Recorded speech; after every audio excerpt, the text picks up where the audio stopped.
Hello everyone and welcome to a new video on the channel.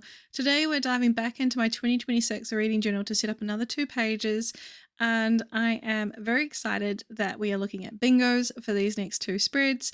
They are going to be pretty identical but with just slightly different prompts on them. So let's get into setting these up. But first, I can't believe that we're getting so close to the end of the year already, and I'm starting to low-key stress about having enough time to do everything that needs to be set up.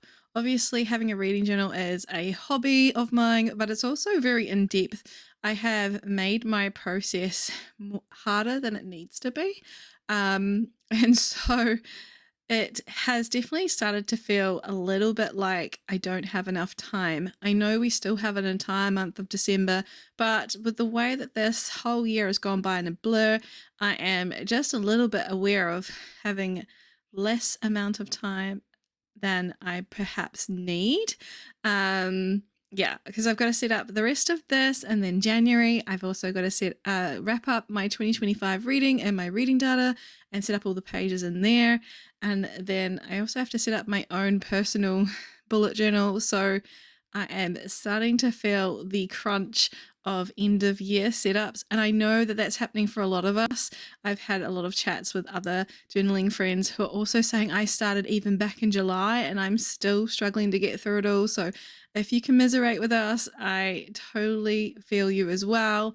But let's try and get this done and dusted as quick as we can. So I am currently just cutting down some decorative paper from that Parkland Dreamland pack that I have really been enjoying. And what I didn't acknowledge at the time, and it is totally on me, is that the first piece that I cut, the edge that was already there was not straight. And so that meant when I tried to match it up and use the same dimensions, did not work out. So it's ever so slightly crooked. What can you do? I was not prepared to waste any more paper, and so I just went with it.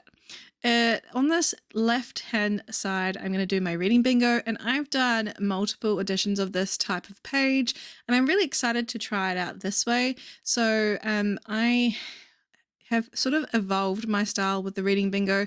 I used to do pre-planned ones and then try and figure out books that would work for the prompts, and I would find that they would push me a little bit too hard and I would end up not enjoying the process. And so over the last couple of years, I have taken to using prompts that I know that I would be encouraged to complete and making it a bit of my own. And this year I have incorporated a lot of the prompts that I've already done in 2025 because I found them to be really generic and also quite helpful, and then added in a couple more that weren't necessarily part of last year's or this year's bingo. It's really hard when you get to this point of the year when you're trying to talk about next year and you're trying to talk about what's happening on it, and then you keep forgetting which year you're in, and it's just such a weird one. Unfortunately for me, because on the back side of this, I have my A to Z challenge, and there's a whole bunch of cut out little rectangles. That first line, I was not prepared for the thickness, my pen slipped, and I've had to fix that. It's such a mess, but the joy of this page is that that's going to get mostly covered. So I'm not too worried about it. So the way that I'm setting up for 2026 is that I'm going to have this first grid layout for it, the bingo card, and this is actually going to be hidden by a duplicate over top. I've taken some paper from my current reading journal. I've finished setting up December. I knew how many pages I would have left, and so I took 2 pages out of that, and on this piece of paper here I'm going to do the exact same grid, and we're going to do a tip-in style over top. And so I have always wanted to have a space to write down what books I use for watch prompts, because currently I've not been tracking that.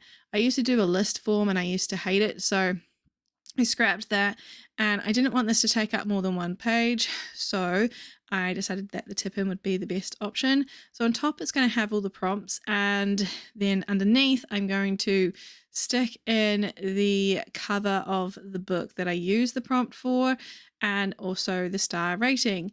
And you'll see later on in this video that I did try to stick on some star ratings, but they're too big. So I am either going to have to make some smaller stickers, or I'm just going to hand draw them in like I have been in my current journal for the book club reads and stuff like that. I figured that would just be as satisfactory as it has been this year.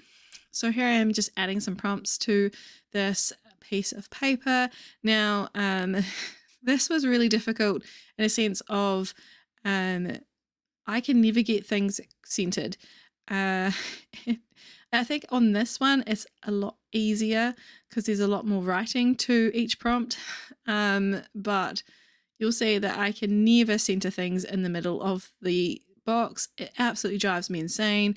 One day I will probably just end up printing this out so it's all centered, but for now I decided that I would just handwrite it in. And yeah, it's not the worst thing, but I always struggle to keep everything looking neat when it comes to a bingo box. So once I have done all these prompts, I am just going to cut this down. You'll get to see that in a moment. And then I'm going to use the decoration to hold it in place, because if you watched my book shelfie setup and you know that there is a tip in there, I think I showed it at the start of the video in the flip through. I just pulled it out and then put it back in. I stupidly took off the excess piece of paper that would anchor it down and struggled to get it to stay on the page without having to use an excessive amount of washi tape. And so this time around I was not making that same mistake. And so I decided that I would anchor it underneath the decoration. You'll get to see what I mean in a moment, but it turned out pretty okay. Like I'm not mad at how this process went. It was very straightforward once I figured out how I wanted it to lay down. And yeah, I'm really happy with how this bingo spread looks, because I enjoy doing this. I've only got one prompt left to go, and I did not add it to next year's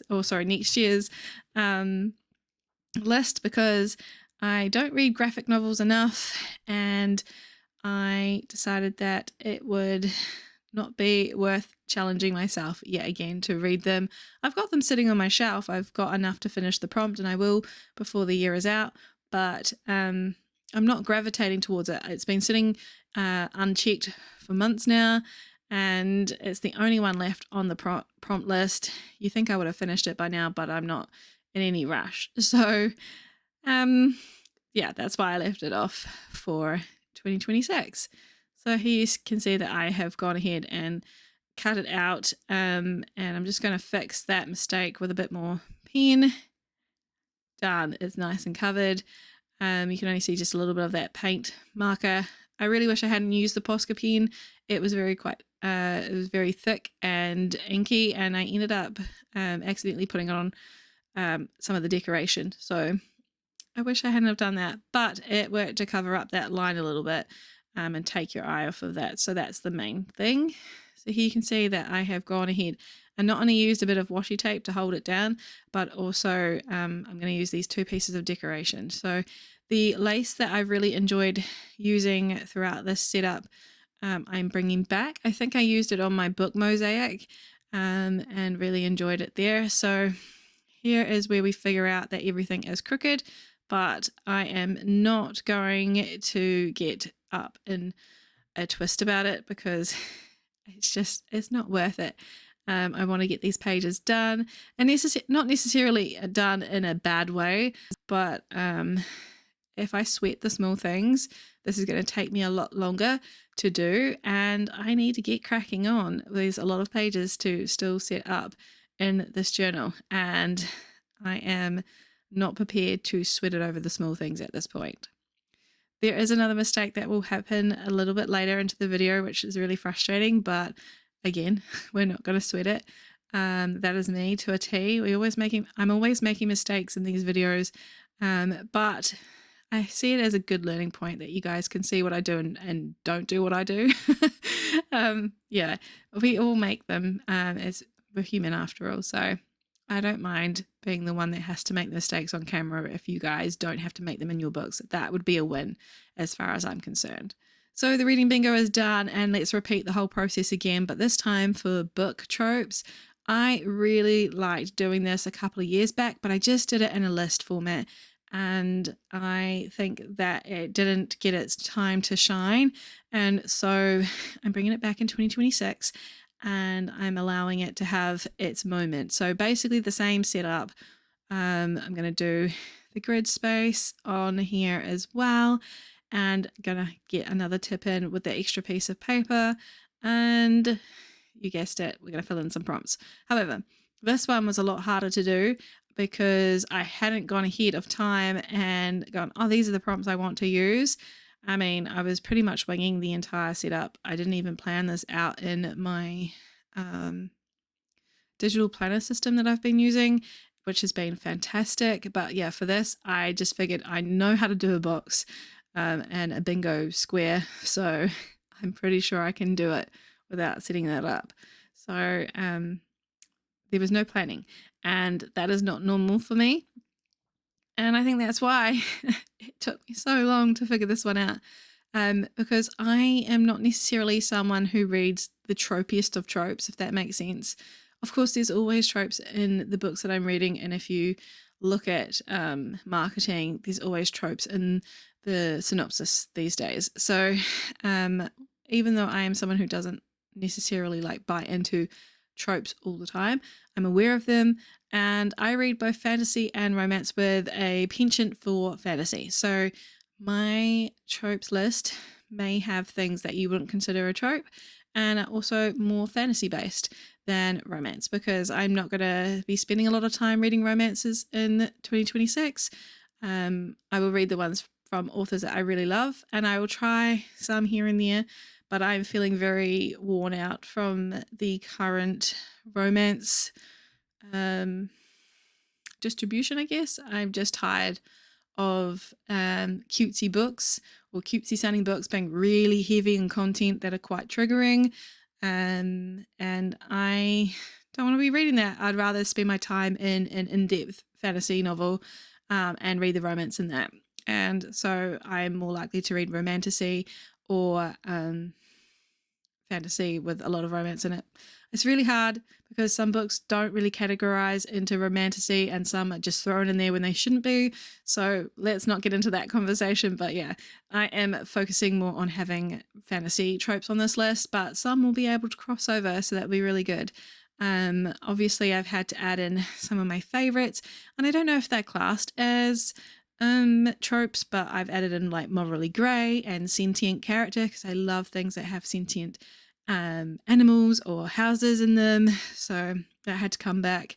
And then here's where I started to struggle, because I'm not someone who reads a lot of books and go, that's the trope here, like I'm not someone who's gonna sit there and really think about it.